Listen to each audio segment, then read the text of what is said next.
मेरे पति पेशे में एक इंजीनियर हैं। मैं उनसे उनके स्थिर स्वभाव के लिए प्यार करती थी और जब मैं उनके चौड़े कंधे पर अपना सिर झुकाती थी तो मुझे गर्मजोशी और अजीब सा सुकून का एहसास होता था। 3 साल प्रेम लाभ और अब शादी को 2 साल बीतने के बाद मुझे ये स्वीकार करना ही होगा कि मैं उनसे थक गई हूँ। मेरे पहले उसे प्यार करने के जो भी कारण थे, अब वही मेरी सारी बेचैनी के कारण बन गए हैं। मैं एक भावुक महिला हूँ और जब मैं रिश्ते और मेरी भावनाओं की बात आती है तो मैं बेहद संवेदनशील हूँ। मैं रोमांटिक पलों के लिए उसी तरह तरसती हूँ जैसे कैंडी के लिए तरस रही एक छोटी लड़की। मेरे पति मेरे बिल्कुल विपरीत हैं। उनकी संवेदनशीलता की कमी है और हमारी शादी में रोमांटिक पलों को लाने में उनकी असमर्थता ने मुझे प्यार के विषय में निराश कर दिया है।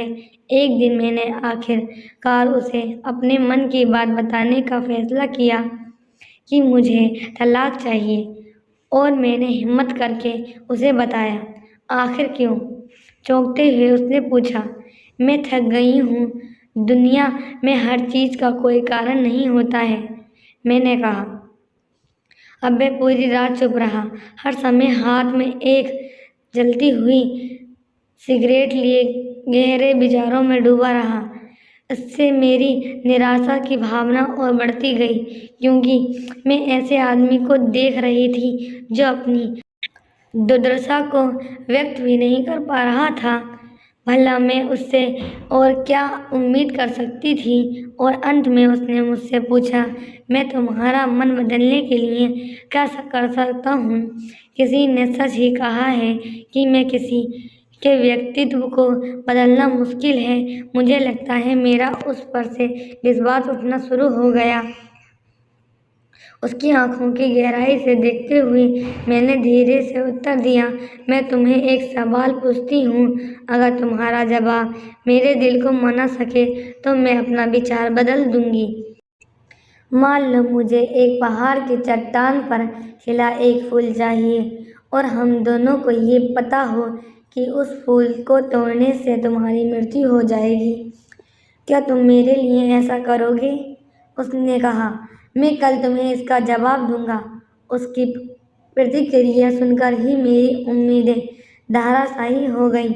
मैं अगली सुबह उठी तो पाया कि वह चला गया था और सामने के दरवाजे के पास खाने की मेज पर दूध के गिलास के नीचे उसकी खुरदरी लिखावट के साथ कागज का एक टुकड़ा पड़ा था जो पढ़े जाने पर यह बताया करता था कि प्रिय, मैं तुम्हारे लिए वह फूल नहीं तोड़ूंगा, लेकिन अगर तुम चाहो तो मैं तुम्हें इससे पीछे के कारण जरूर बताना चाहूँगा।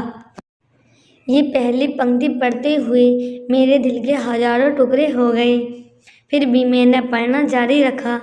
जब तुम कंप्यूटर का इस्तेमाल करती हो तो तुम हमेशा सॉफ्टवेयर प्रोग्राम को गड़बड़ कर देती हो। अंत में तुम स्क्रीन के सामने बैठकर रोती हो। मुझे अपनी उंगलियों को जिंदा रखना पड़ेगा ताकि मैं प्रोग्राम को पुनर्स्थापित करके तुम्हारे कीमती आंसू बहने से रोक सकूं। तुम हमेशा घर की चाबियां गुमा देती हो, इसलिए मुझे दरवाज़ा खोलने के लिए अपने पैरों को जिंदा रखना पड़ेगा ताकि दरवाज़ा तोड़कर तुम्हें घर के अंदर ले जा सकूं। तुम यात्रा करना पसंद करती हो, लेकिन एक नई जगह में अपना रास्ता भूल जाती हो। मुझे तुम्हें रास्ता दिखाने के लिए अपनी आंखों को जिंदा रखनी पड़ेगा। तुम्हें हमेशा ऐंठन होती है जब भी तुम्हारा पीरियड हर महीने आता है।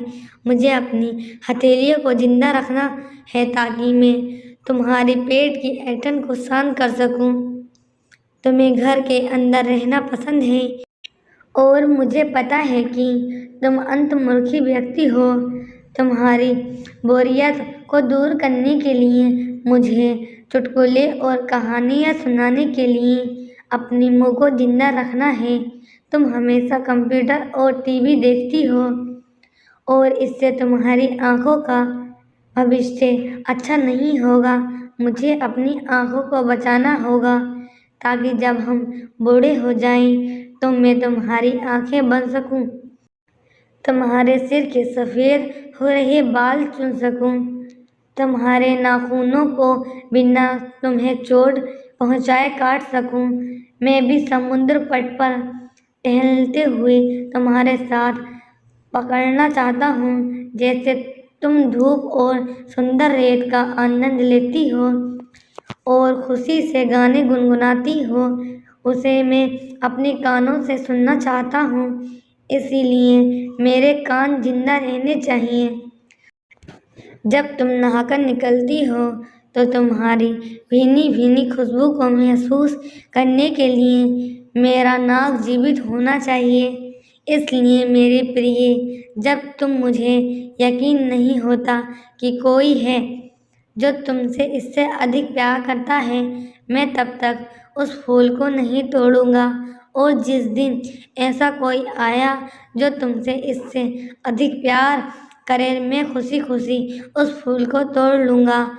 ये पढ़ते में ही मेरे आंसू पत्र गिरे और उसकी लिखावट की स्थायी धुंधली हो गई। मैंने उसे पढ़ना जारी रखा। अब जब तुम्हें मेरी उत्तर पूरा पढ़ लिया है, अगर तुम संतुष्ट हो, अगर मैंने तुम्हारे दिल को मना लिया हो, तो कृपया सामने एक दरवाज़ा खोलो, क्योंकि मैं बाहर खड़ा हूँ तुम्हारी पसंदीदा ब्रेड और ताज़ा दूध के साथ। मैं जल्दी से दरवाज़ा खोलने के लिए दौड़ी और उससे चिंतित चेहरे को अपने हाथों से अक्सर पकड़ा और चूम लिया और उसकी बाहों में समा गई। अब मुझे पूरा यकीन हो गया कि कोई भी मुझसे उनसे ज़्यादा प्यार नहीं करेगा जितना वह करता है, और मैंने फूल को नहीं तोड़ने का फैसला किया। यही जीवन है और प्रेम है। जब कोई प्यार से घिरा होता है तो उत्तेजना की भावना दूर हो जाती है और वह उस सच्चे प्यार को नज़रअंदाज कर देता है जो शांति और निराशा के बीच में होता है। प्यार सभी रूपों से प्रकट होता है, यह तक कि बहुत छोटे और सूक्ष्म रूपों में भी। इसका कभी एक मॉडल नहीं रहता। ये सबसे नीरस और उबाऊ रूप में है भी हो सकता है। फूल और रोमांस प्यार का हिस्सा हो सकता है, पर प्यार नहीं।